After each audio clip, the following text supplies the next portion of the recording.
As if the McCrispy couldn't get any better, Bacon and Ranch just entered the chat. The Bacon Ranch McCrispy, available at participating McDonald's for a limited time. Ba-da-ba-ba-ba. Scott for Scots here.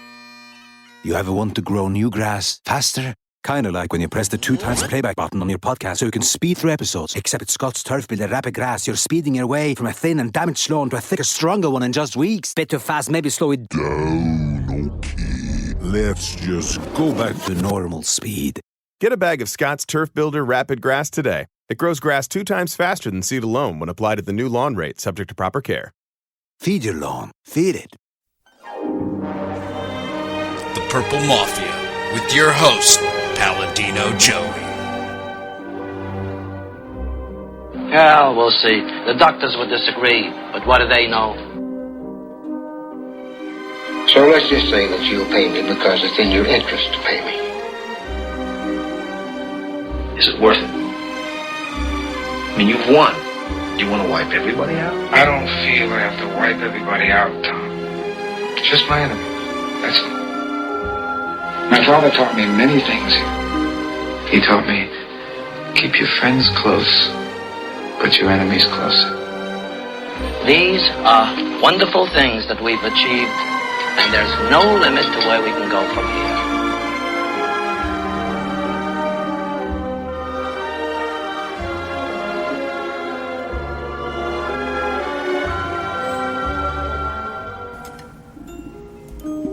Welcome to the family here on Purple Mafia.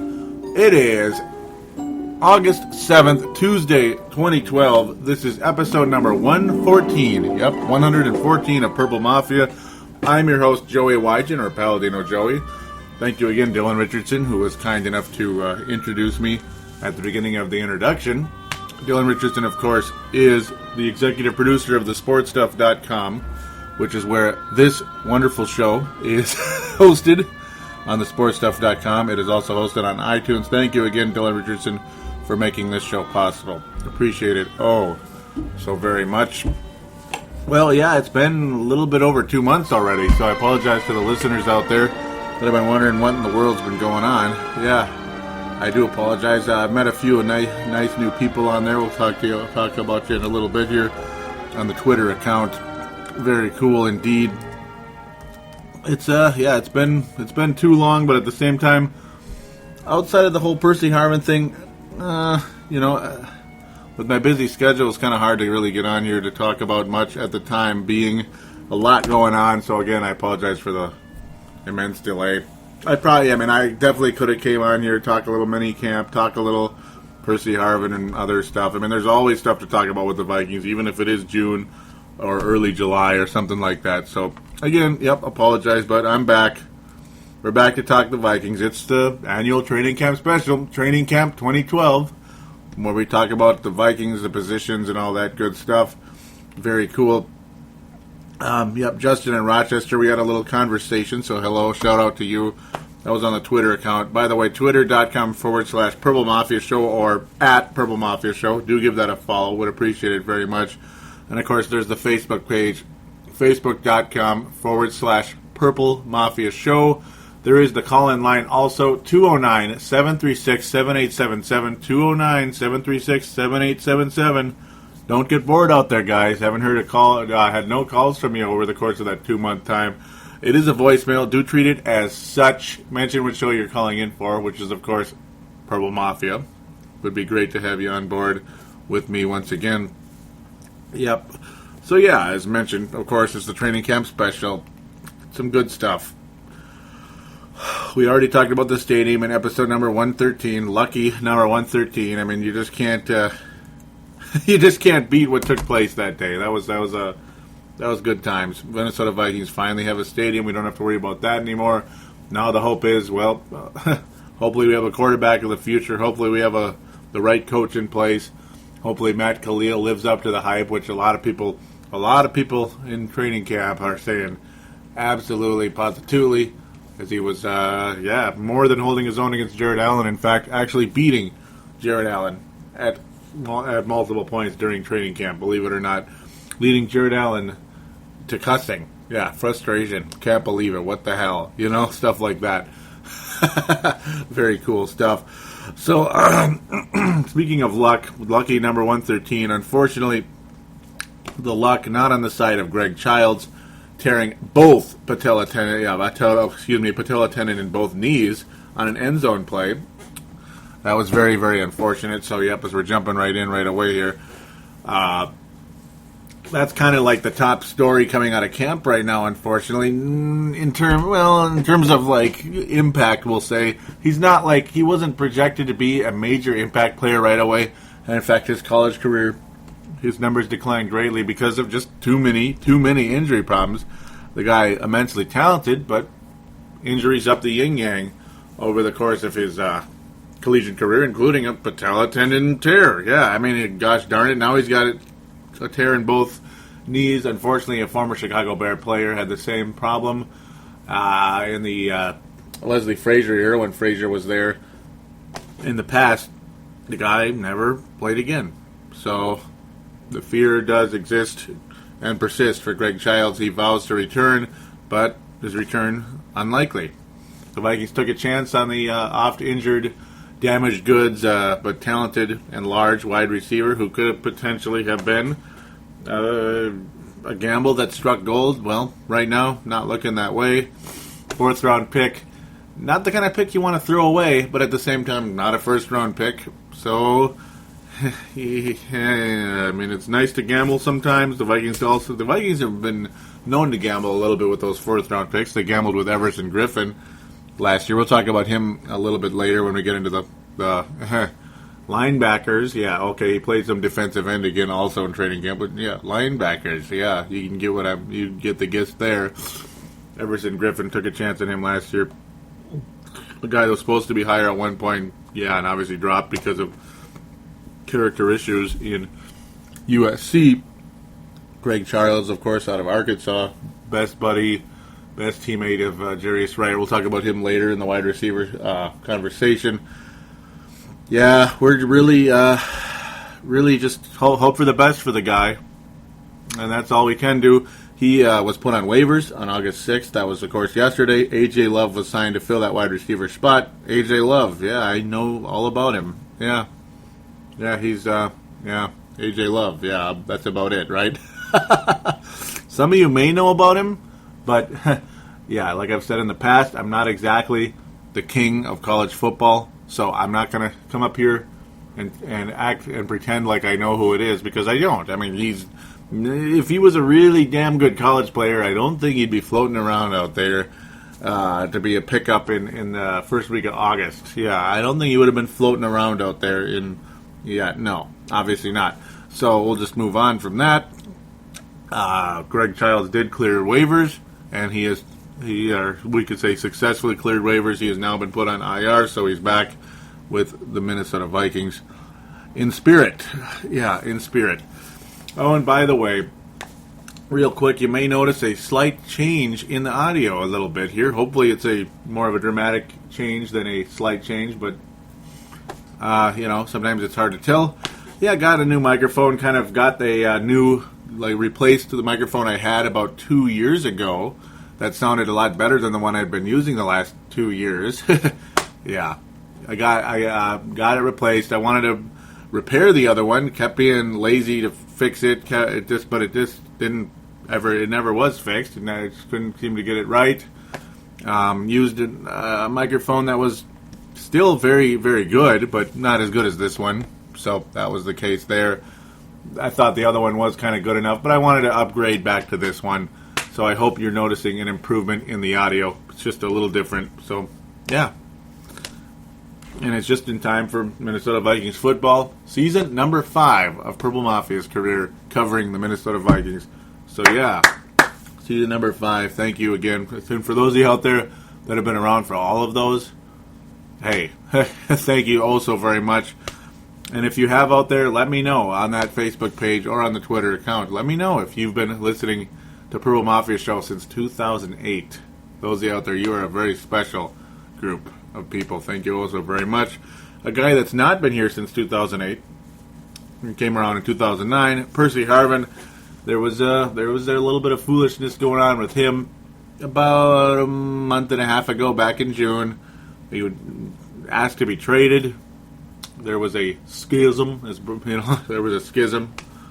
That's the word we all learned about. For those of us that hadn't even heard of the darn word before, we learned about that Brett Favre, there's a schism between Brett Favre and Coach Childress way back in early 2009. Brett Favre said, I don't even know what that means. And a lot of us really didn't. Some people did, some people didn't. But there was a schism between Percy Harvin and unknown. The information was never officially given out. I'm not going to pretend to be an insider with the Minnesota Vikings. I'd like to be. At some point, I probably should be. I don't know why I'm not yet. Honestly, don't know why I haven't pushed that a little harder. But, And even if I was, though, this is one of those things, it's not going to come out no matter what kind of insider you are, because it's not come out whatsoever. Percy Harvin had a schism with something inside the organization. Was it the fact the Vikings took Jarius Wright and Greg Childs? Was he a little offended by that? Was it the fact? Was it the coaching schemes per se with Bill Musgrave? Hard to say. Was it the fact that we have two tight ends and it's like, well, they're not going to give me the damn ball anymore, so whatever. It's hard to say. Jarius Wright, obviously similar in terms of he's a small slot receiver type, but apparently a guy who's a little bit tiny bit more versatile in terms of he can play a little more wide than just underneath and slot type of stuff. But Percy Harvin, about as dangerous underneath receiver as there is in the National Football League. So, obviously Harvin considered a much stronger, better player than Jarius Wright at this point in time. What happened with him? Not sure. The good news is, according to him, and according to everybody else inside the organization, it's over. It's cleared up. There's no demand to be traded. He's here. He's happy and ready to rock and roll. And, well, I guess we couldn't be happier. So, I've never felt about Percy Harvin nearly the same way I felt about Randy Moss. I don't consider him the kind of game changer that just changes the whole landscape of the team the way Randy Moss did. But, obviously, far and away the best weapon on this team outside of Adrian Peterson, far and away. Obviously, about as versatile player as you're going to have. And, well, the place where he is an impact, game-changing type of guy, obviously, is on special teams. Though at the same time, they're not going to overuse him on special teams because he's so valuable in the regular offense. But, yeah, on special teams, I mean, every time he touches the ball on a kickoff, he's a threat to score a touchdown. Virtually every single time. He's that good at it. But, yeah, as a wide receiver, I don't see him as obviously a Randy Moss level, no, of super-duper star, but he's more than he's way, way, way more than adequate, though. That's for dang sure. Way beyond more than adequate. He's Pro Bowl good, just not legend good, I guess we'll say. So, yeah, speaking of legends, Chuck Foreman. Yeah, I have a little soundbite for you. It's related to training camp because you could say because Brian McKinney is at his classic. He's at it again with the Baltimore Ravens, showing up to camp completely out of shape.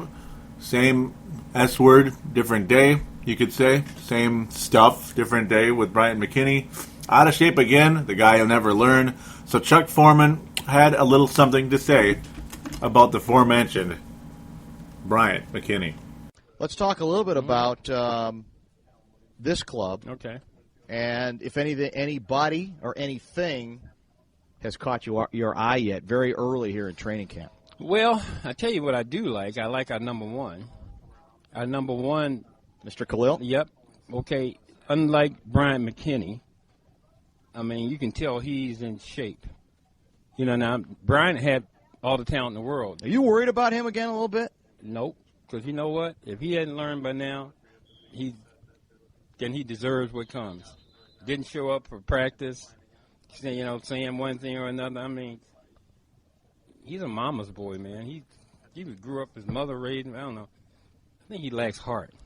It's too bad. But see, here's what's weird. He's got talent, but his decision-making is stupid. But don't you think part of what feeds it is, despite doing all the wrong things, he's a starting left tackle for the Ravens and did apparently pretty well, again, because he's so damn talented. And so I don't think he ever gets convinced that there's no fear of God put into him that he's got to change. Hey, listen, let me tell you. They say, my friends at the University of Miami, that he was the most talented offensive lineman that ever came there.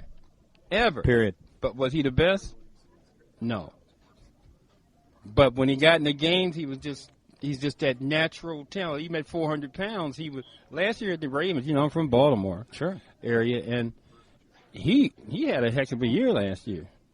And then he comes back this year and he couldn't have done any workout. But what surprises me, as I bet you, Ray, and Ed Reed, right, both University of Miami guys, I know if he came to camp before I know they're in his face. Yeah, they're not shy about that. I know they got to be asking what the heck's going on. And yeah, we thank KFAN for that soundbite, of course, for that.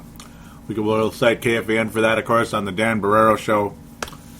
Chuck Foreman with some very telling comments about Bryant McKinnie, and not a damn thing that I disagree with. I mean, not a damn thing. I have been a Bryant McKinnie critic since 2001.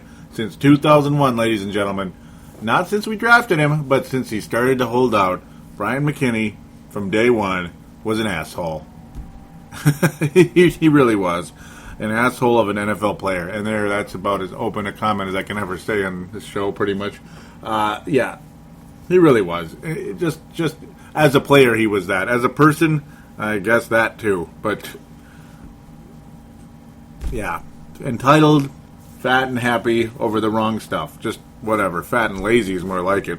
So there you go. Got that out of the way. Thank God for Matt Kalil. Oh, thank God for Matt Kalil, who is, going to be one of the great left tackles, hopefully, for this team. Luckily, an immediate replacement for the former, thank God, former Mount McKinney. Yeah, good riddance. So we're going to move on to the Facebook page now, very briefly. Not too much on there. One thing, I didn't respond to Chris Tucker a while ago, and I do apologize out there. Hope you're still listening to me, Chris Tucker. Hope you're not mad at me. I hope you're still out there. I'm sure he is, but you never know. By the way, again, Facebook.com/Purple Mafia Show. Get on there, click like. Not enough of you on there. Not enough of you on there. Sebastian Ball is about as loyal and awesome a listener and poster on that Facebook page as you're gonna see. Sebastian Balls puts a little picture up there of Chester Taylor from Madden 07. Yep, it does look pretty good, by the way. Actually, the graphics pretty damn good for that era. Not that 07 is that long ago. It really is, as far as I'm concerned, with video games. As far as I'm concerned, video games, I've been past my prime in video games since 2000, or since 95. Yeah, 95. You could say, okay, no, more like 99. There we go. But, yeah. I prefer games pre-90, 96, though. Yeah, I like the old era. I did. But, yeah, great stuff. Chester Taylor. Great stuff. Sebastian Balls. As always, talking about how, well, he misses Chester Taylor still.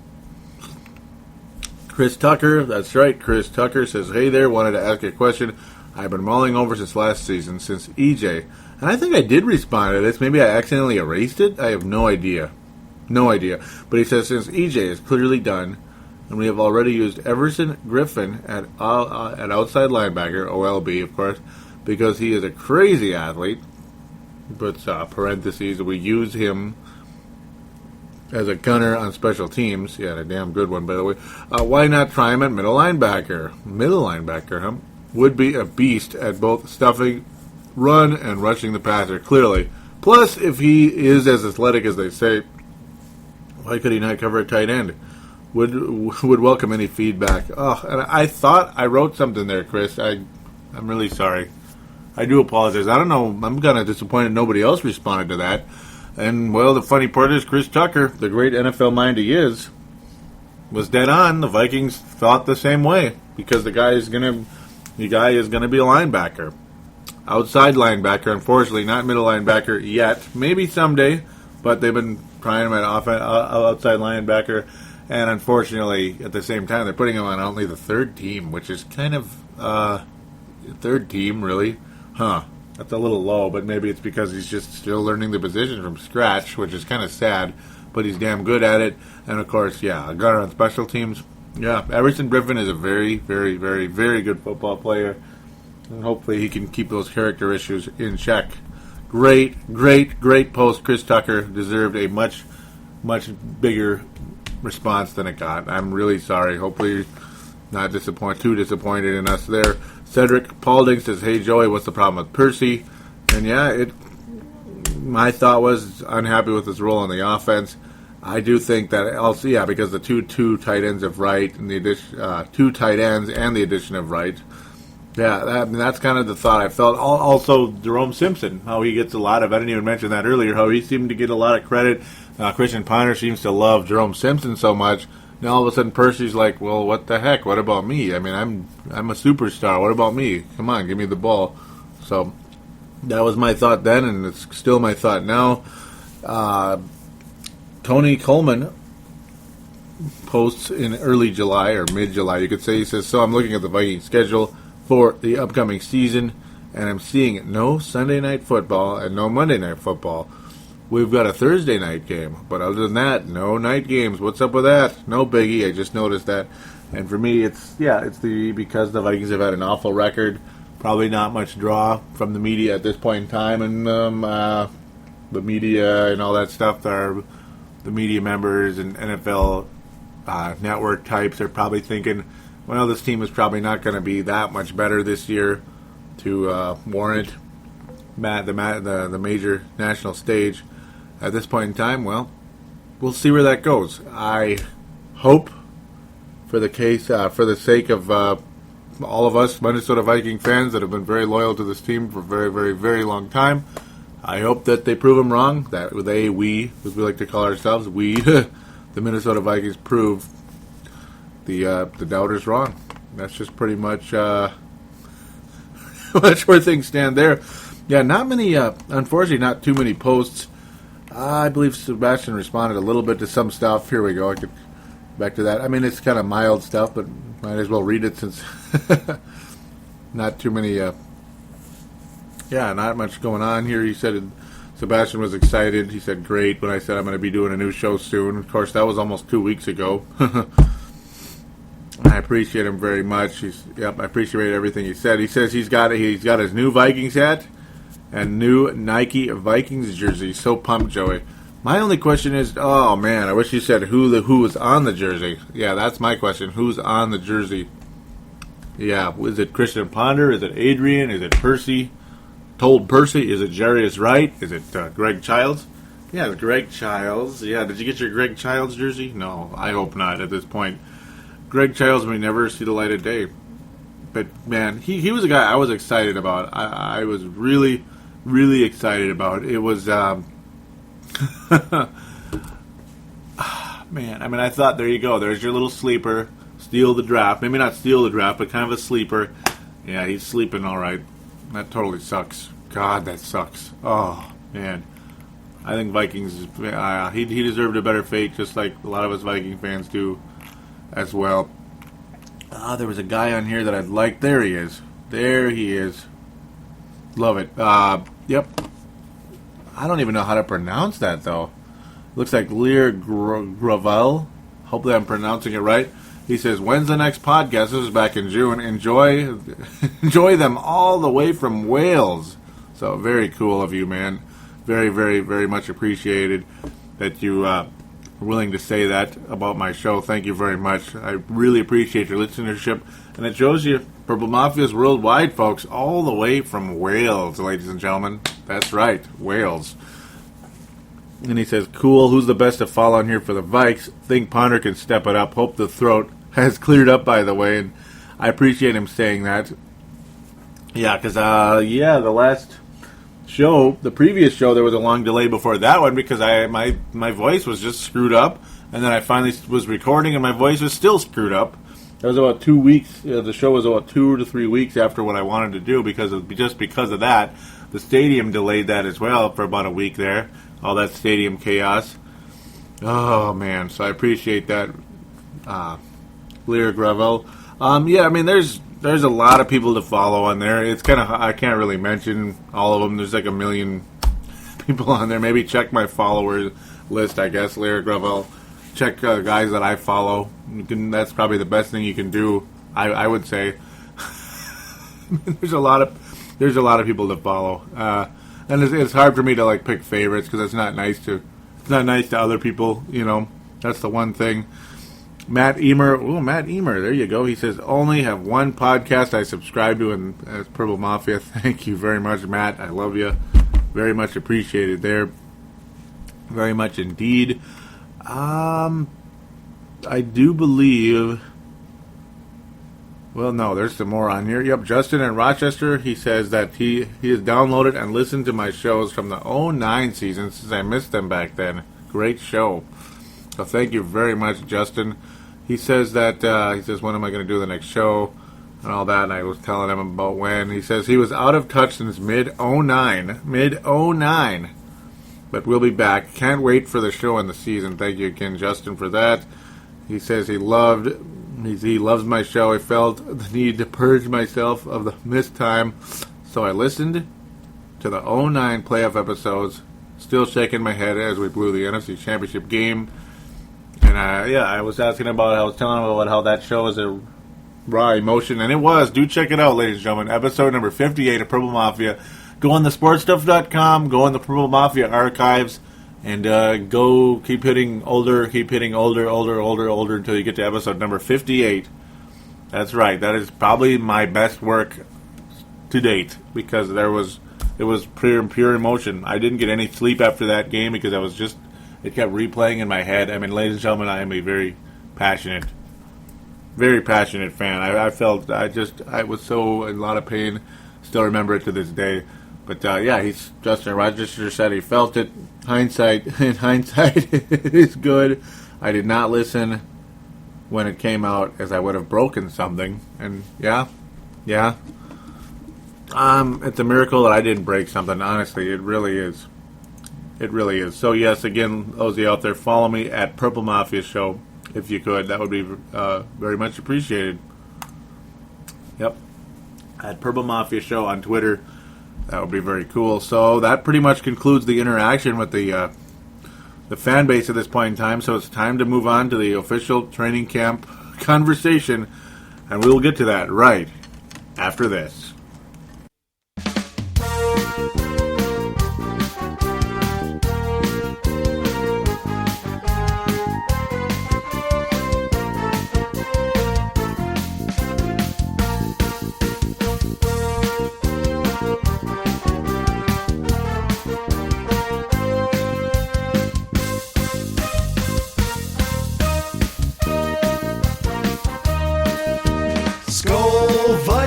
Let's win this game. Skol Vikings, honor your name. Go get that first down, then get a touchdown. Rock 'em, sock 'em, fight, fight, fight, fight. Go Vikings, run up the score. You'll hear us yell for more. V-I-K-I-N-G-S. Skol Vikings, let's go. Skol Vikings, let's win this game. Skol Vikings, honor your name. Go get that first down, then get a touchdown. Rock 'em, sock 'em, fight, fight, fight, fight. Go Vikings, run up the score. You'll hear us yell for more. V-I-K-I-N-G-S. Skol Vikings, let's go. And that song, courtesy, once again, of Jerry Hicks. It was played for the first time on episode number 113. An awesome remix created by Jerry Hicks. Thanks again, buddy. Very, very, very awesome job there. Absolutely. Well, here it is. This is it, finally. Yeah, about 25 minutes in or so, or 28 minutes, I guess, officially. It's time to really get into the actual training camp part of the show. Fan interaction, good stuff, but here it is. Time to talk about the position by position dealy that we like to do. And here's the toughest battle of them all. That's right. We're going to start out with the toughest battle of them all in all of training camp. we're gonna start off rock and roll here, right? Maybe not really. Quentin Salisbury has Out of Mississippi State. Yeah, he's got John Sullivan. He's got John Sullivan, boy. He's got his knees knocking. He really does at that center position.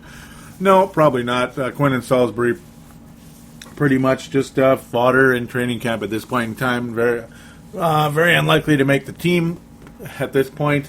And really, if there's going to be a backup center, it's going to be it could be anybody, Fusco or Berger, to be a replacement at that point at that position. Brandon Fusco, we'll get to him very shortly. We're going to probably stick with the O-line for now, I guess. We'll do that. You got Chris Jaguar and Jeff Schwartz. Chris Jaguar and Jeff Schwartz. Chris Jaguar, a bubble guy, a guy I like a lot. He's humongous out of Wake Forest. He was cut from the team last year and then was able to successfully clear waivers and get into the practice squad. So the Vikings have hung on to him for a while. 6th-round pick about 2 years ago. A very large guy who I think actually can play in this league. I think he can, but unfortunately he has not really broken through yet. So we'll see what happens there. Jeff Schwartz, these are guards, of course. Jaguar just absolutely huge. But Schwartz even larger at 6'6", 331, even larger. Jeff Schwartz.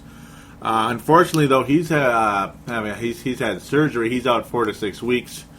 So that's unfortunate there. Jeff Schwartz, at one point, looked on as a depth guy to come in to potentially be a Phil Loadholt.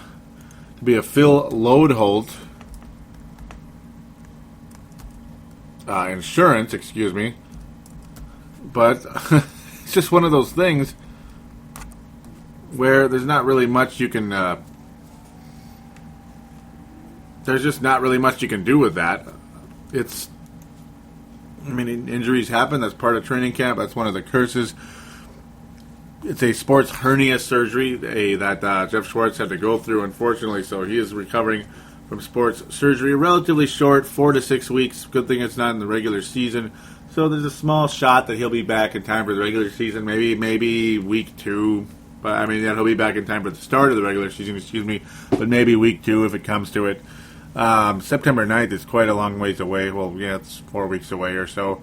That'll be a lot of fun when the Vikings rock and roll against those Jacksonville Jaguars. Ooh, oh no, that's a scary opponent. Yeah, sports hernia. So, yeah, we've heard of that before. It's just one of those things. But, he could play a right tackle, but so that's why he's not going to be the right guard, and it's more likely going to be a guy by the name of Brandon Fusco playing that position. Brandon Fusco, most likely to take that position, number 63, out of Slippery Rock. A guy a lot of people like, and, Jeff Schwartz's injury, for him, unfortunately, most likely guarantees Fusco that right guard position to start. So, yeah, you got center and right guard covered. Of course, Phil Loadholt will be the right tackle, not the left tackle, of course. We know that. Right tackle, Phil Loadholt. It's his job to lose for the time being, and he better not lose it. It is it's a contract year for Phil Loadholt. He had a fantastic rookie year in 2009, a year in 2010, and a year in 2011. So, yeah. It's senior year now, buddy. It's senior year for Phil Loadholt, and it's time to go out and play like a senior. That's right. Go out there and step it up, Phil Loadholt. Obviously, he's going to be on the roster. There's no doubt about that. Grant Cook and Bridger Bush, very unlikely to make the team. Pretty much training camp fodder at that point. Of course, Colin Loeffler, you consider him an offensive line guy, but more or less, obviously, he's the long snapper for the club. We'll see how things go there. Austin Pezure, Kevin Murphy, Levy Horn, all those guys. Tyler Holmes, all those guys, it's hard to say. Levy Horn, the only guy with a teeny tiny bit of experience out of that group at age 25. Actually looks pretty, he looks like a baby face. Played with the Chicago Bears last season. Man, he looks young. He's 25, but he looks like he's about 15. Funny. So, the fact that he's been in the league a teeny tiny bit, maybe he's got a small shot to make it, but overall, it's going to be more like more guys of like the DeMarcus Loves, DeMarcus Love has a chance to be something. A lot of people like him a lot. Patrick Brown is another kind of a training camp guy, but he has a chance to be a depth guy. He's been in the league for a few years. Actually with the Vikings for a couple years. The Vikings in 2010, Miami in 2010, and actually was on the Vikings all of 2011 last year, believe it or not. Of course, did not start, but he got some playing time. Small factor out there, but he has a pretty good shot to make the team, we'll say, but obviously bottom of the barrel type of thing for him. That's pretty much your offensive line. You pretty much are pretty set at a lot of positions at this point in time. Not too many battles right now. No, I mean center, John Sullivan. And left tackle. Who do you think is going to be the left tackle? It's going to be DeMarcus Love. No, I'm kidding. DeMarcus Love might be the guy that could possibly unseat Phil Oldholt.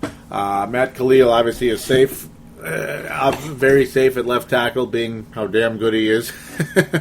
And it's not because he's entitled, it's because he's that good. Yeah, he is fantastic. Of course, and right tackle right now, Phil Oldholt, right guard, Fusco, and left guard. Of course, I didn't even mention him because I'm an idiot, Charlie Johnson. Yep, Charlie Johnson is now the left guard. A massive upgrade that's a massive upgrade compared to what we had last season at that position. And, of course, the guy, Charlie Johnson, having to play left tackle last year, overmatched at the position. It's just not his position. He's a left guard, not a left tackle. So welcome back to your proper position in Vikings offensive line. Looking considerably stronger coming into this season versus the past 2.5 years here. So that's very, very good news for the Vikings. The offensive line is where it all starts. It really is. And, of course, with Matt Khalil and John Sullivan anchoring those positions, center and left tackle. Very, very exciting for the future of the franchise. Of course, John Sullivan inked to a new deal during the offseason, or actually before the offseason officially, before the actual free agency kicked in. So that was obviously very, very good news for Viking fans across the Great Divide. So we might as well go from offensive line to defensive line. Why not, right? Why not? Well, yeah, I guess Jared Allen's going to start at the at the right end. The $1 million question is who's going to be the left end. Well, I guess right now the favorite is probably Brian Robinson. He started last year. He's a very effective guy. You got DeAndre Reed as well, who can play a little bit. He certainly can. Robinson had 8 sacks last year. That's right, 8 sacks. Not bad at all in that sense. Of course, you have Everson Griffin, who still could play the position. I wouldn't be surprised if he did at some times, but obviously overall trying to be a linebacker at this point in time. He's listed as both, officially. The Vikings. Trevor Guyton was a 7th round pick. A lot of people actually like him. A lot of people like him. Him and Audie Cole seem to be kind of little sleeper picks the Vikings took at 7th round. Audie Cole, of course, a linebacker. We'll briefly talk about him later. DeAndre Reed is a guy people do obviously like. He will most likely make the team. Not much of a factor last season, though, unfortunately, for the Vikings. But known as a guy who can play a little bit. Get the defensive end, defensive tackle. A lot of people do believe LaTroy Guion, and that's a guy I've liked for a long time. LaTroy Guion will be starting a defensive tackle alongside Kevin Williams. Of course, we finally got all that stupid. Water pill crap out of the way. Pat Williams completely avoided that because by the time the suspension was dropped on the Williams wall. Well, Pat Williams is retired at that point, so it didn't even matter to him anymore. So that was old news. You got to like how that turned out. Christian Ballard, a guy, draft pick last season. He can play a little bit in this league. A lot of people do believe he will eventually. He could end up actually replacing Kevin Williams at some point. We'll see how things go. Of course, anything can happen.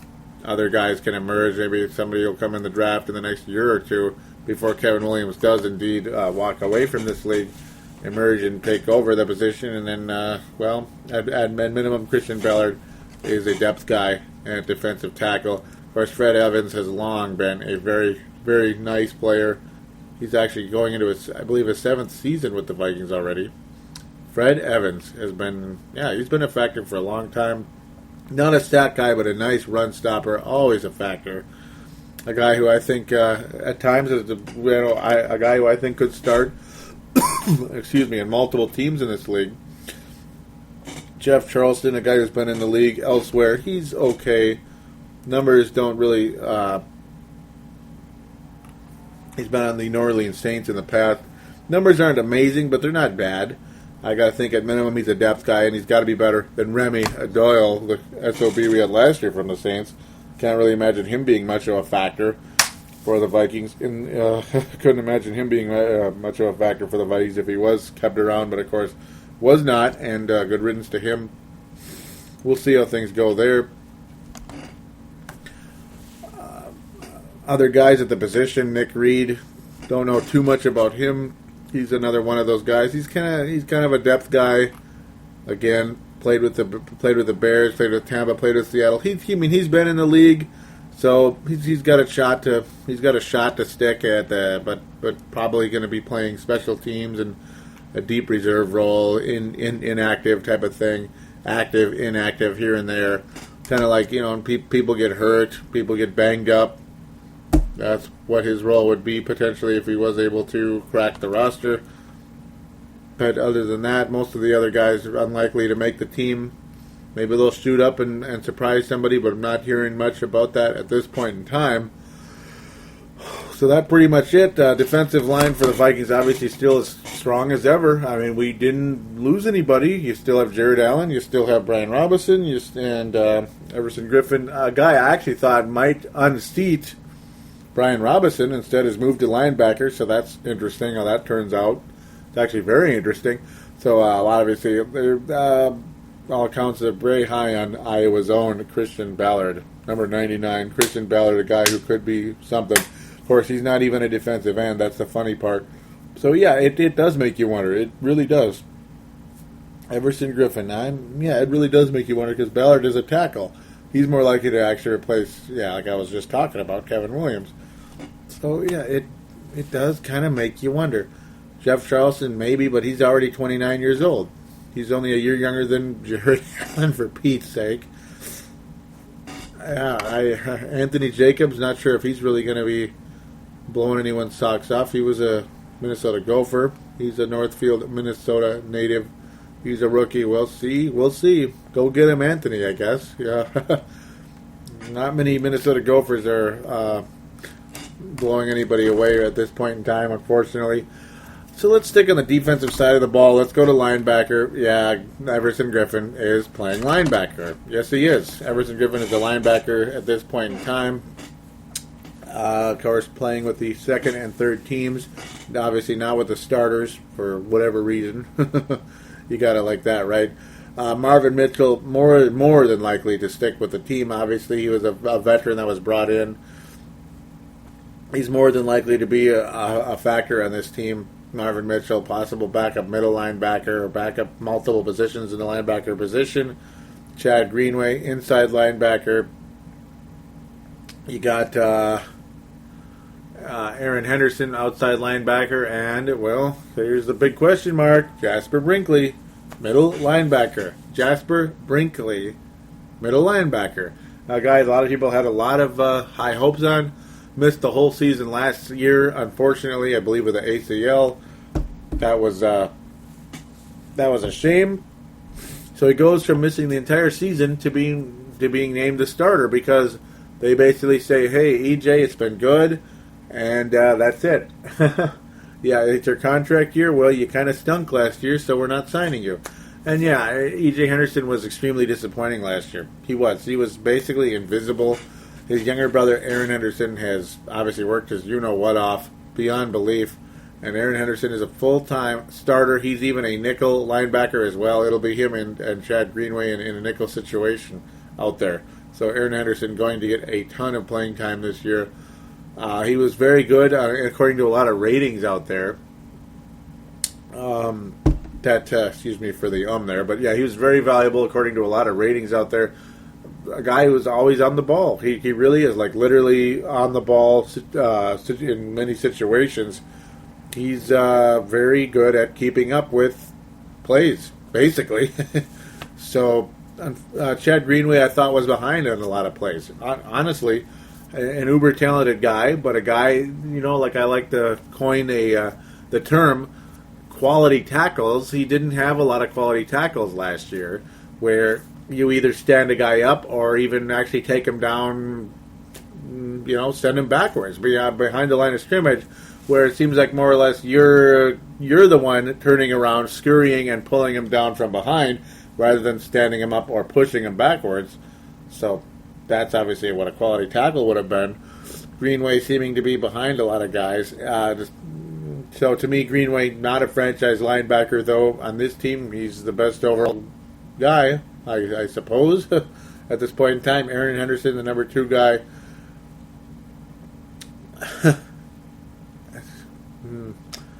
Yep, and, the number 3 guy, I guess, is Jasper Brinkley. We'll see what happens, though, at middle linebacker. He's going to have to be better than the number 3 guy, I suppose. He's going to have to surprise a lot of people.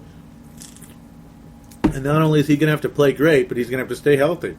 Can he stay healthy? Well, we'll find out.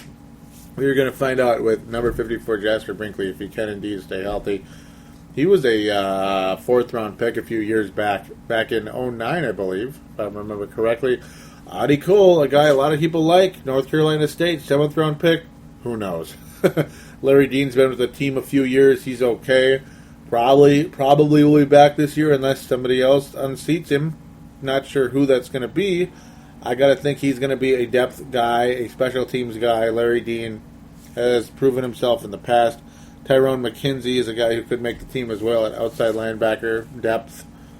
We'll see how that turns out. I mean, best of luck there. Hopefully for him, it does work out. So linebackers, well, let's move back into the defensive back positions. Yes, the secondary. Yeah, baby. Well, as of right now, Mr. Raymond is surprising a lot of people, or maybe not surprising a lot of people, but showing a lot of improvement at safety. Mr. Raymond, maybe he'll be the starting free safety at this point in time. Virtually everybody on the planet says the starting strong safety is going to be the 29th overall pick out of Notre Dame, that being Mr. Smith. That's right. Harrison Smith will be the starting strong safety, according to everybody, and of course, according to me. I'm included in that. Yeah, Harrison Smith. I mean, if he's not the starting safety for this team, he's a bust. End of story.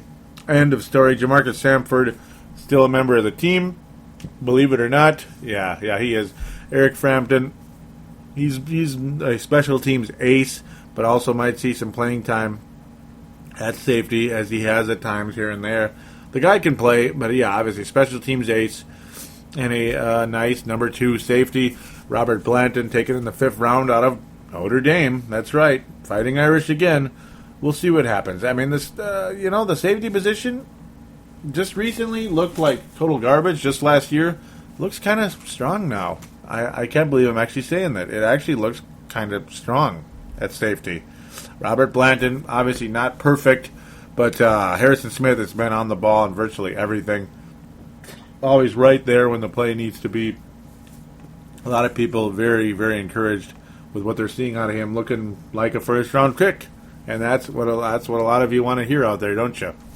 A lot of you Viking fans out there wondering how Harrison Smith is doing. He's looking strong so far. Obviously, we have not seen our first preseason game. That's coming up in a couple days, Friday. That'll be fun. Yes, it will. Mr. Raymond, though, nice to see. Last year, as a rookie, it seemed like he was behind in a lot of plays, a lot.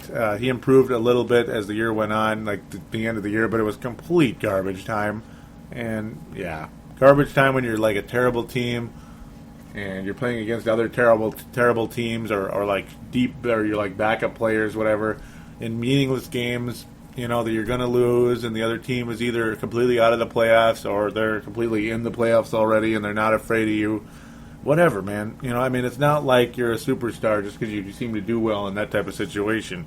You need to do well in a big situation once in a while that actually counts for something. But, hey, I mean, you got to like what's going on with the safety. The Vikings really majorly addressing the secondary in the offseason. Of course,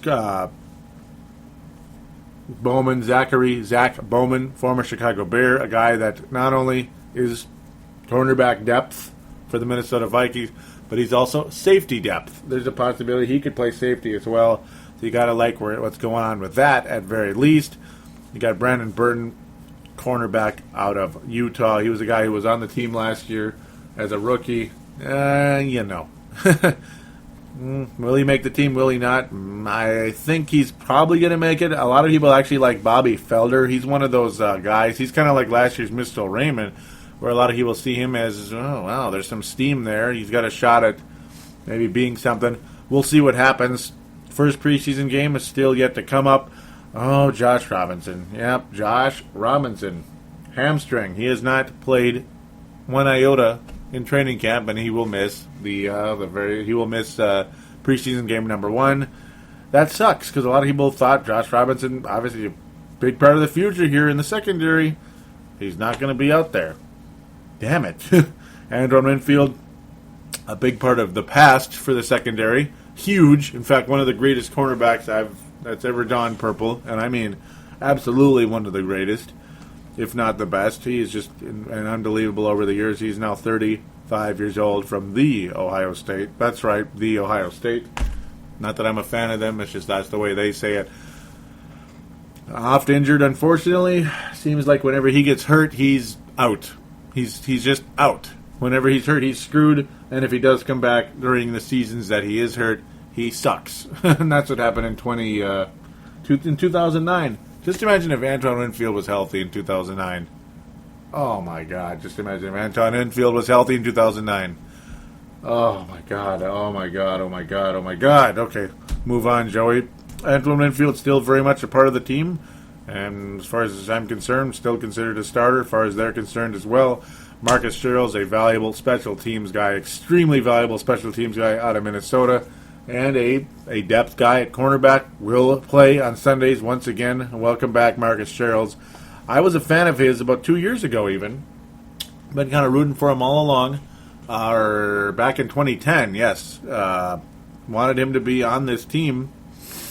Didn't quite make it, but they were able to keep him on the practice squad. Last year did officially make the team, did play on Sundays, and was okay. He was adequate. And it sounds like he's gotten a little bit better, and he's been very good on special teams, and that's why he plays on Sundays. Chris Carr, another depth guy added in the offseason, a guy who's played for quite a while in the NFL. He's been on the Baltimore Ravens, and I believe the Miami Dolphins as well. Chris Carr been a factor over the course of time. If he gets cut, I'd be very surprised. Obviously, the guy can play in this league. Obviously, he's not going to get cut. It was not Miami, Oakland, and Tennessee. Tennessee, I remember that now.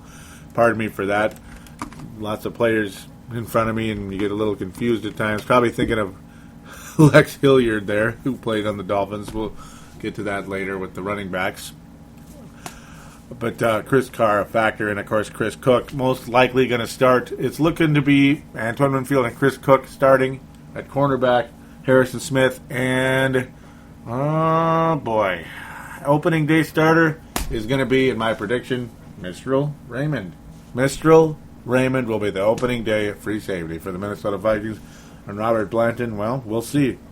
He's going to obviously play on Sundays. We all bet, he better. That'd be a disappointing fifth-round pick if he didn't even make the team. Though, of course, the Vikings have done it in the past. They took Nate Triplett out of the U of M, the University of Minnesota, in the 5th round, and caught him.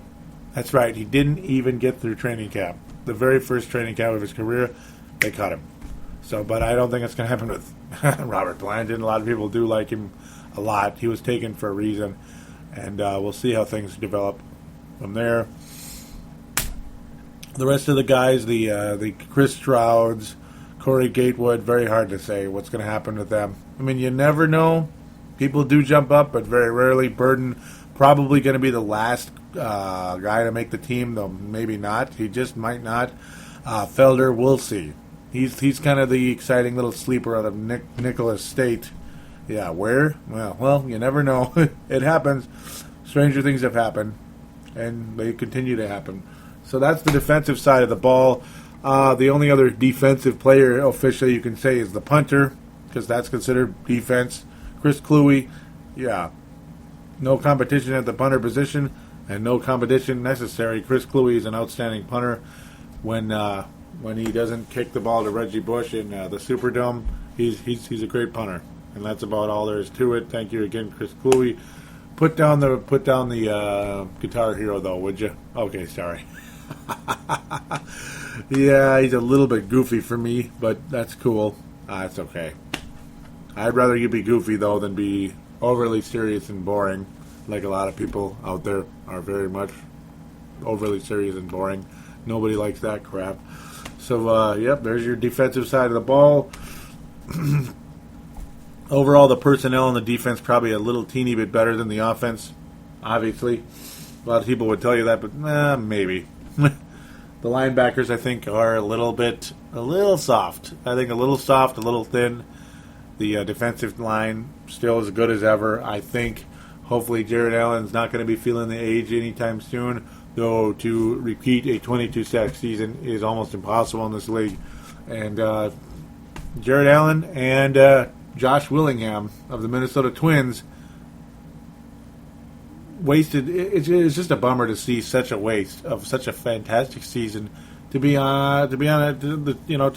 that well on a team that played that poorly. It just sucks. You're one of the worst teams in the league. You missed the playoffs by a mile.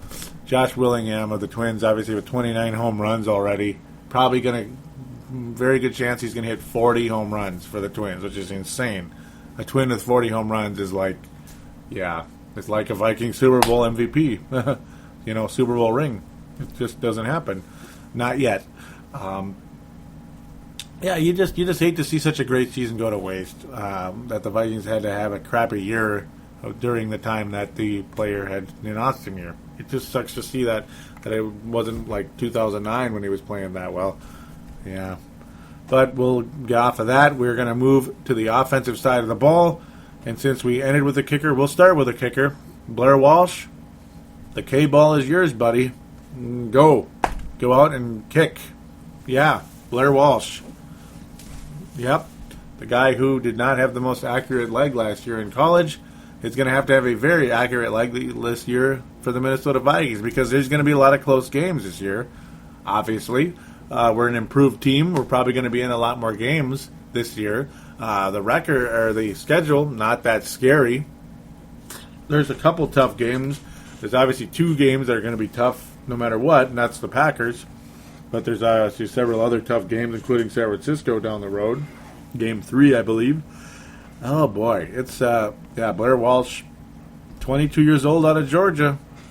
Here's the ball. Go out there and, your number is right. Number 3, that's what you're all about, getting 3 points. And, of course, some 1 points as well. If you miss those, you're fired, just like Doug Bryan was immediately after he missed 2 PATs. That was BS. Fired immediately after that game against the New York Jets. I still remember that all too very well. Oh, Doug Bryan. Yuck. So, yeah, Blair Walsh, don't be Doug Bryan. Be another good kicker, I guess. We've had Fred Cox. We've had Fodder Fez. We've had Gary Anderson. And we had Ryan Longwell. It was absolutely fantastic. We even had Morton Anderson for a year, who at that point in his career, he was ancient, but in his past, he was fantastic. He was like 43 by the time we had Morton Anderson. Blair Walsh, go get him, buddy. I hope it works out. The last time we drafted a kicker, his name was Eddie Johnson, and by year 2, that was it. There was no year 2. So, he was a punter. Yeah, he was cut by year 2. That was it. So, that was a complete bust in that case. Blair Walsh, we hope and pray is not the case. He's got a very strong leg. His kickoffs are fantastic, and that's part of the reason why we got rid of Ryan Longwell. Yeah, we know we're going to be in a lot of close games. We got to have good field position, but hopefully it's not just about field position, but it's about making the dang kicks too. You're going to have to, especially on the road, in a windy condition outside. Hey, man, you better make them. You better, because eventually we're going to want to be back in the postseason. I'll make a brief little prediction about the team as soon as I finish the positional conversation here that I'm into. Good times indeed with that. Forgive me if there was any choppy audio there. I hope there wasn't.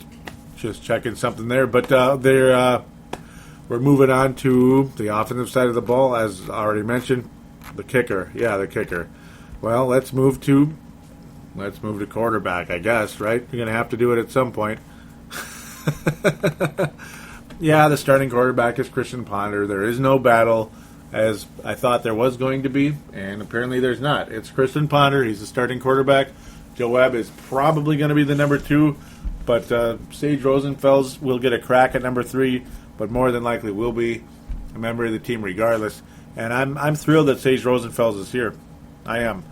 He's the oldest member of the team, by the way. Yes, he is. 12 years in the league, 34. Actually, the oldest member of the team is Anton Renfield at 35, 14 years in the league. But he's the oldest member of the offense, Sage Rosenfels. And talk about guys that don't get a chance. Sage Rosenfels never really did get a chance in the NFL, but maybe he didn't deserve one. I guess. Poor guy. I kind of think he should have been the starting quarterback in 2009 had Favre not rode the right horse into Winter Park. I got to think he would have been. But regardless, Sage Rosenfels is back with the Vikings, and I'm glad to have him here. He's a nice piece. He's willing. I like everything about Sage Rosenfels being on this team. Nice deal there. You know, it's kind of like having Gus Surratt for Dante Culpepper at about the same age, about 34. Not Gus Surratt for Tavares Jackson, though he actually kind of came in and almost took us to the playoffs in 2007. Yeah, and you're going to hear a little 2007 out of my mouth very shortly. That's a little tiny hint at what's going on. McLeod Bethel Thompson, I highly doubt he's going to make the team. Highly doubt it. Obviously, he's the 4th string guy. Who knows? Who knows what'll happen? Maybe we trade Joe Webb. Paul Allen of KFAN suggested that to try to get like a 4th round pick for him or something to add more depth in the future. I don't know. I like Joe Webb, but I mean, he's obviously an underutilized weapon. He's a strange quarterback, but he's a winner. You know, the way just his style, the way he throws, the way he plays in general, very strange. But the guy wins football games, and he's been fantastic against teams like the Washington Redskins in the past, hasn't he? Yeah, back-to-back years he beat out those crummy guys, and nobody's going to forget the victory in Philadelphia, which kind of spoiled their season in Philadelphia. A game the Philadelphia Eagles had to win, by the way, in order to get home field advantage in the postseason, which they did not get, thanks to the likes of Joe Webb and others. But yeah, I mean, at minimum, Joe Webb, I mean, I think keeping him is a great idea. I think you absolutely have to keep him. All that Wildcat stuff, whatever. It doesn't work. It's kind of stupid. It's fun maybe once in a blue moon. Maybe if there's a trick play that's so tricky that no one would ever even think that we'd ever even do it, and you pull it off. But when Joe Webb's in the game, you're always going to suspect some type of trick play, aren't you?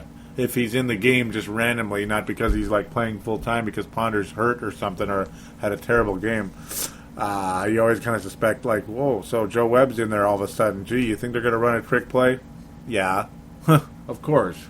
Some crazy Wildcat crap, so then the defense is ready for it.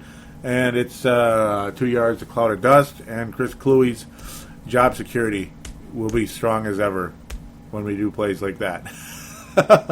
Oh, Chris Kluwe, your job security is pretty strong, isn't it, sometimes? It was very strong in 07. Mm-hmm. Yeah, we have a better quarterback situation than that year. I got to tell you that. Oof, 07, yuck. 08 was when Gus Frerotte was back here and actually played pretty good, helped the Vikings get to the playoffs. Yeah, but I'm talking way too much ramble there. Quarterback position, Christian Ponder. There's the football.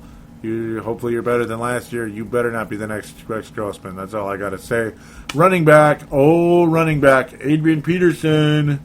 Adrian Peterson will not be the starting running back in week 1. But he will, according a lot of people do believe, he will be in uniform and will play in week 1 against the Jacksonville Jaguars. That's right. Adrian Peterson, off an ACL injury late last season, will be playing the season opener according to a lot of people, a lot of sources inside the organization that aren't necessarily the actual coach or anything, but he expects to play in that game. The coaches, he says that's all up to the coaches. We'll see how things go there with old AP. Toby Gerhart will be the starting running back going into week 1, though. He came off an MCL tear, but luckily completely 110% healed, ready to rock and roll. Toby Gerhart did impress quite a bit last season when Adrian Peterson was out. When he had to replace Peterson with the ankle injury, he was pretty crappy. But later on, the second week that he replaced Peterson from the ankle injury that ultimately led to the knee injury because Peterson was not very mobile and got killed and lost his knee. But, Toby Gerhart, very impressive last year, though. After his second start on, Toby Gerhart, extremely impressive. And, it gives us, at minimum, depth at the running back position. He had almost 600 yards and 5 touchdowns total, receiving and running last year. Not bad. I believe Lex Hilliard will be the third running back for the Vikings this year. Some people like Jordan Todman. He played with the San Diego Chargers. He's only 22 years old. He played with San Diego last year. We'll see what happens. I like the number 29. Reminds you of old Chester Taylor. We'll see what happens. But I kind of think it's going to be Lex Hilliard just on credibility alone.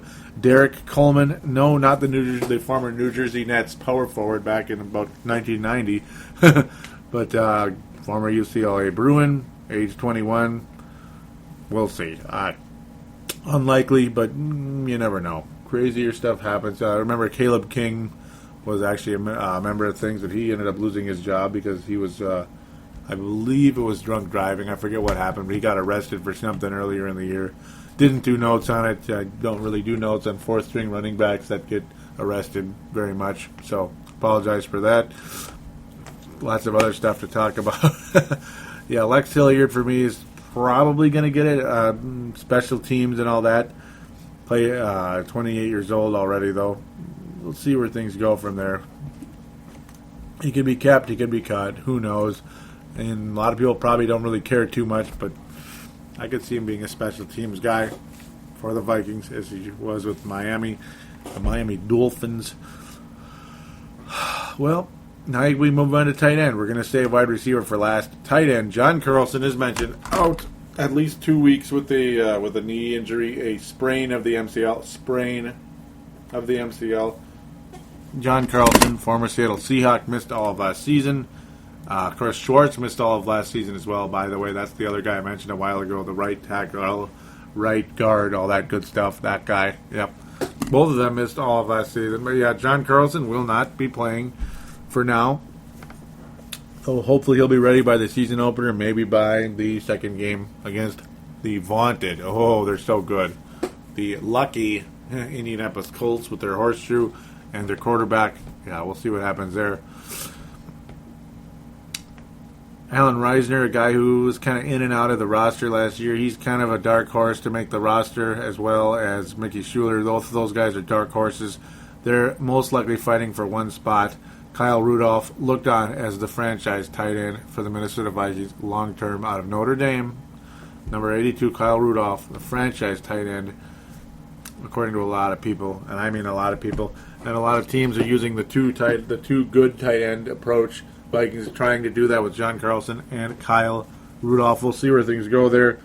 Oh, and by the way, the guy who's been tearing up all of training camp, and a lot of us, I kind of expected it to happen, because you can just tell the guy's, the guy is a gamer, and he rocks. Red Ellison, obviously the rookie, 4th round pick out of USC, 4th round pick, the replacement for, and I think an upgrade, by the way, ladies and gentlemen. Yes, I just said it. An upgrade, because I think he's a bigger weapon on the offensive side of the ball, but he also can block the living bleep out of people. Rhett Ellison, number 40. Love him. And like the most boring cliche of all time, he's a football player. And he absolutely is a football player, because he can catch, he can block, he can kind of do it all. He's a factor. He's an absolute factor. One of the steals of the draft, A lot of people at the time look at it as the biggest reach ever, and then he's just kind of a, oh gosh, big deal. This is the guy you could have gotten in the 6th, 7th round. Yeah, all he's going to be is just kind of a guy who blocks and stuff. No, he's going to be a factor. He's going to be a big-time factor, I think, for the Minnesota Vikings going forward. And you know what? Everybody loves him. Everybody that's seen him play loves Rhett Ellison. And very, very cool. He's going to make Rick Spielman look pretty good. He definitely is. Hopefully, guys, the wide receivers can do the same as we move on to the final position to discuss. Oh, yeah. We did save the best for last. As mentioned earlier, ad nauseum, Greg Childs out for the year, big time, and I mean majorly out for the year with 2 patella tendon injury. I don't even know how that could be possible, but it happened. Yeah, just unbelievable. Down in a heap, and that was it. Down in a heap, and he did weep. Yes, he did. Emmanuel Archambault from Alcorn State. Oh, yeah. Emmanuel. Number 16, the special teams guy, in and out, and kind of an active and inactive guy here and there. Kind of a random throw-in. He caught one little pass last year. A major dark horse to make the team. But as we always like to say, time and time again, you never know. But again, yeah, very unlikely. At best, maybe he'd be some type of kick returner. Stephen Burton, he was okay. He was okay here and there. He was a draft pick, 7th round pick last year for the Vikings. He caught 2 passes, so there you go. He 2 passes against the Denver Broncos in a very exciting game last year. 35-32 loss to the Broncos. Burton, a dark horse, but I think, especially with Greg Childs being out, I think there's a place for him, actually, believe it or not. It's just he was an okay special teams guy. I kind of almost say, why not? Michael Jenkins, the veteran and the veteran of the group, 9th year in the league out of the Ohio State. Unfortunately, though, missed significant time with injury last year.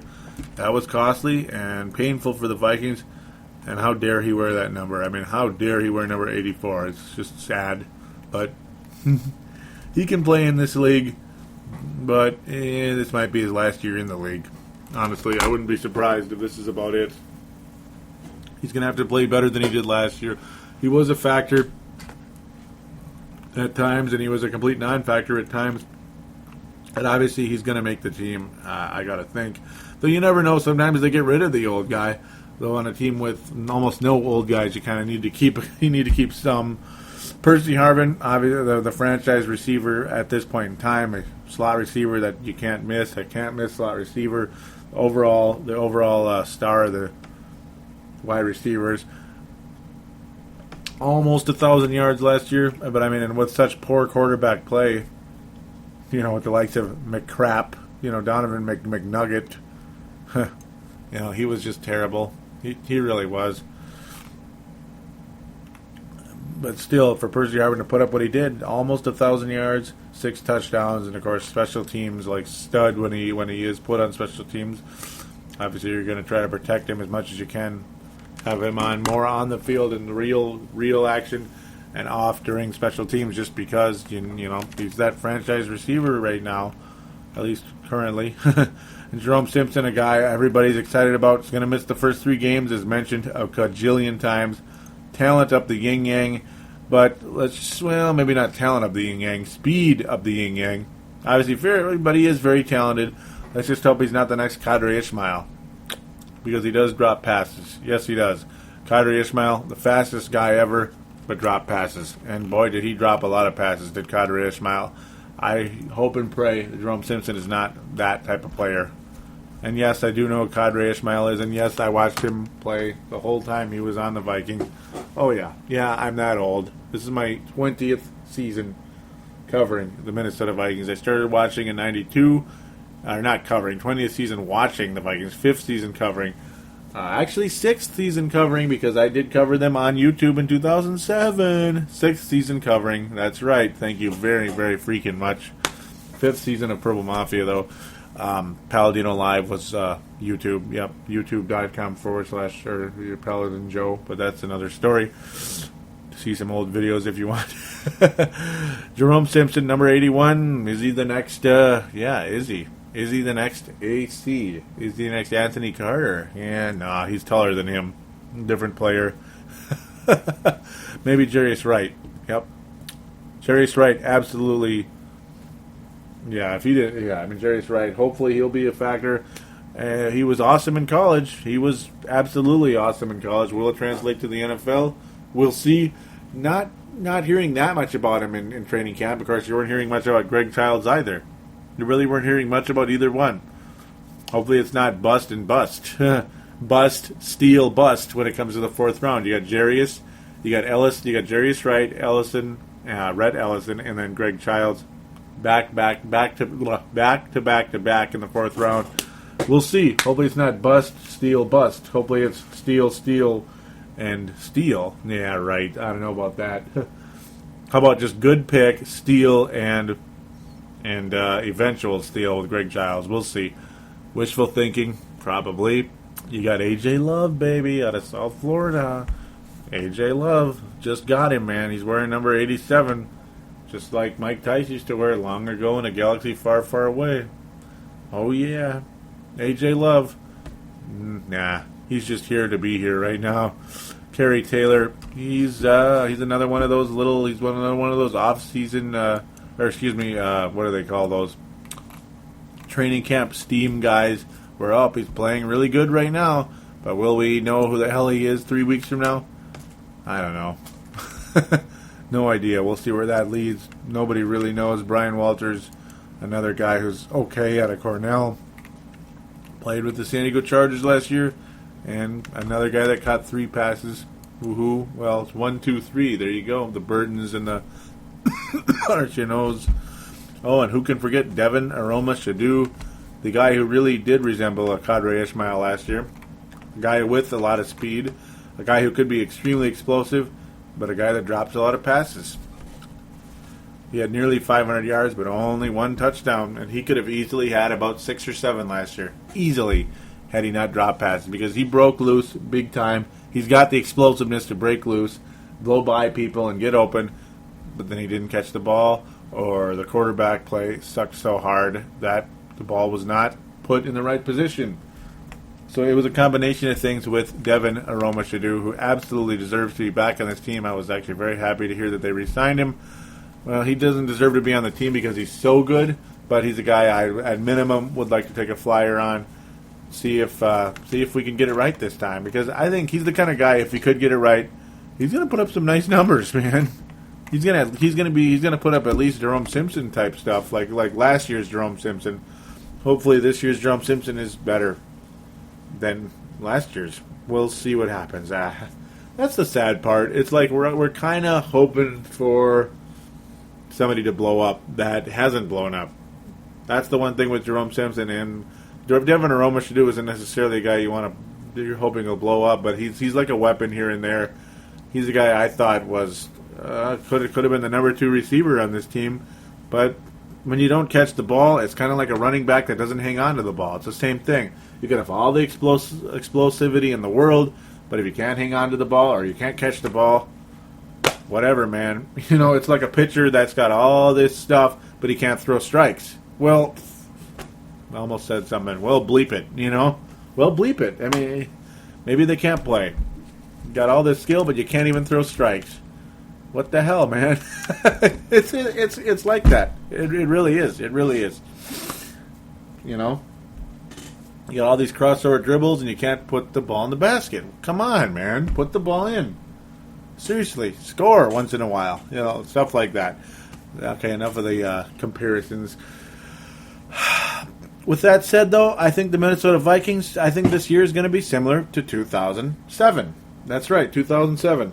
I think this team has, and I'll talk about this again. I'll rehash it again later when it's the official season preview, when we'll talk about the NFC Central and all that good stuff. That's probably not going to be the next show. That'll probably be like nearing September in a few weeks. Who knows? Maybe the next show will be then. I don't know. I mean, I hope I can get on here more than that. Talk about some of the preseason action. some of these battles that I'm talking about right now. Oh, how can I forget about Andrew Sandro? Yeah, he was okay with the Vikings. Played a little bit last year at safety, but anyhow, yeah, I didn't even mention him. We'll see. If he makes the team, he'll be inactive like every week. So whatever. What was I leading to? Yeah, the Vikings. Of course, the Vikings. Yeah, you think. But no, they're going to be similar to 2007, in my opinion. They're going to show flashes, and they're going to win some games this year. They're not going to win a lot of games, though. They're going to win some games. They're going to win significantly more than last year. They're going to be a factor. You're going to see signs of. You're going to see signs of what can be. What can be. Just like we saw in 2007, signs of what could be. The team's improvement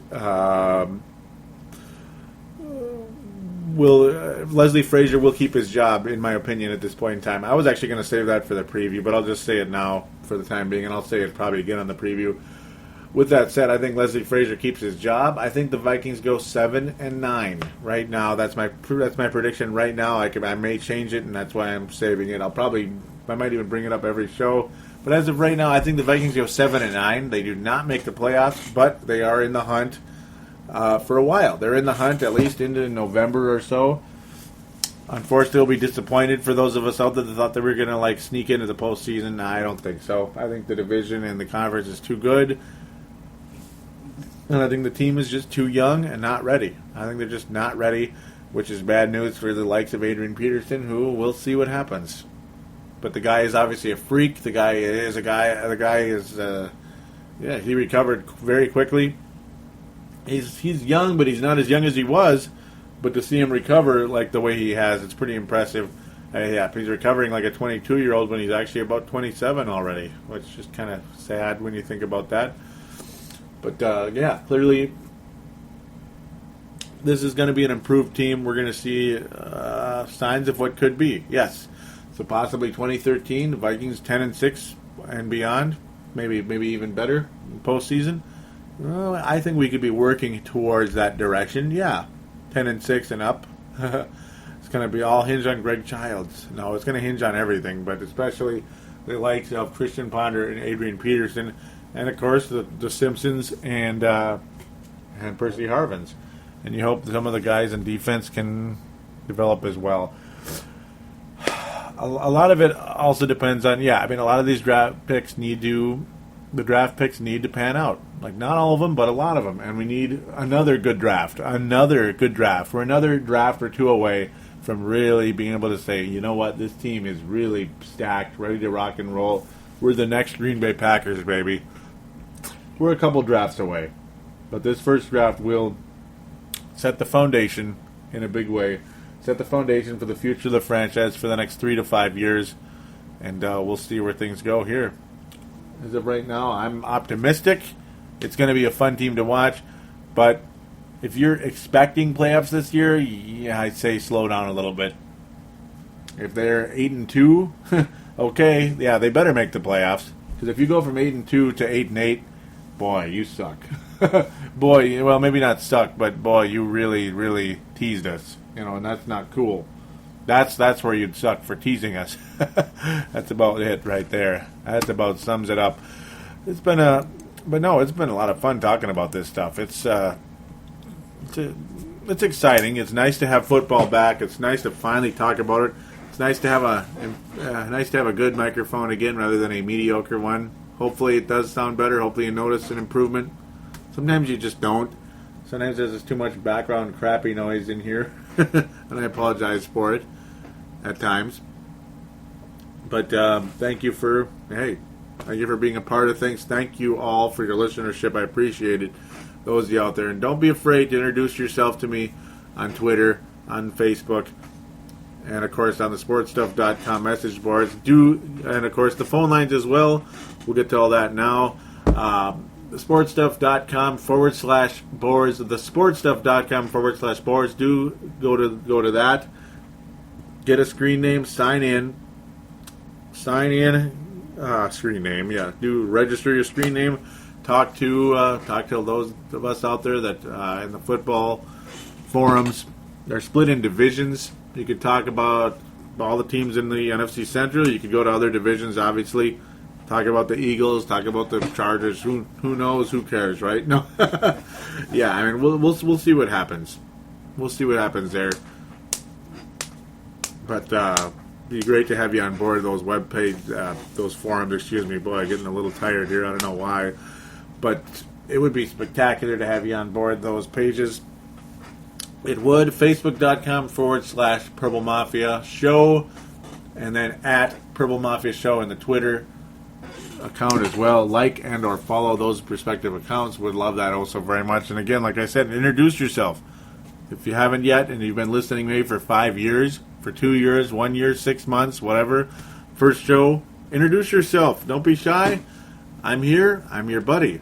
No, I'm not your, well, you don't know me yet, but I mean, I'm friendly. I'm a gentle guy. I have nothing harsh to say. I'm not too cool for anybody. I'm not too cool for anybody. I'll never be like that. I don't care if I'm rich, poor, broke, or anything, and I'm certainly not rich. I'll leave it at that. Not even close.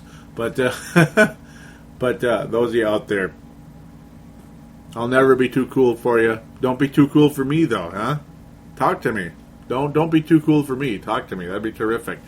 209-736-7877. 209-736-7877. It is a voicemail. Do treat it as such. Mention which show you're calling in for, which is, of course, Purple Mafia. Statement, shout out, question, comment, opine. Terrific. Your voice is mine. Opine, your voice is mine. Hey, there you go. Love to have you on board. I would. If you could also, if you like the show, you've been a fan of it for a long time, there's a couple ways you could help by rating me on iTunes. Give it a nice rating. Say what you like. Maybe say what you'd like to be improved as well. You're nothing wrong with that at all. You don't have to give me 5 stars. You could give me 3 or 4. If it's not a 5-star show, which in your mind, which is, of course, 110% your opinion. And you know what? A 4-star rating isn't going to make me upset at all. Or is a 3-star rating? Hey, man, I'd rather you be honest than just blindly follow saying, oh, Joey, you're so good. When, you know, I do my best. I'm not going to come up here and say I'm the best ever. I'm trying to be. I'm trying to get better and better and better, better and better and better every show, every single show. That's why I listen back to shows to see what I can improve on. I mean, I'm my biggest critic. I like to always be on here. But, of course, I don't believe it's a 1-star show either. I think those people that about 5 years ago that put that on there are ignorant, and they just want to sabotage because that's just how they roll. They just... People these days, it's black and white, and that's what the media is. You're either 5 or 1, I guess. So, yeah, whatever, right? Thank you again for listening, though. Thank you always, and of course I'm not too cool. Why would I ever even think that? You know, of course I'm not too cool to talk to anybody. I'll never be. Talk to me anytime you want. Post on those Facebook pages or Twitter, whatever would be cool. I'm going to interact with all of you. I will. If there's ever way too many and I can't, I apologize, but right now I can't say there's too many. No. Would love to hear from you. All right. Thank you again, and we'll be back hopefully sooner than later. Go Vikings.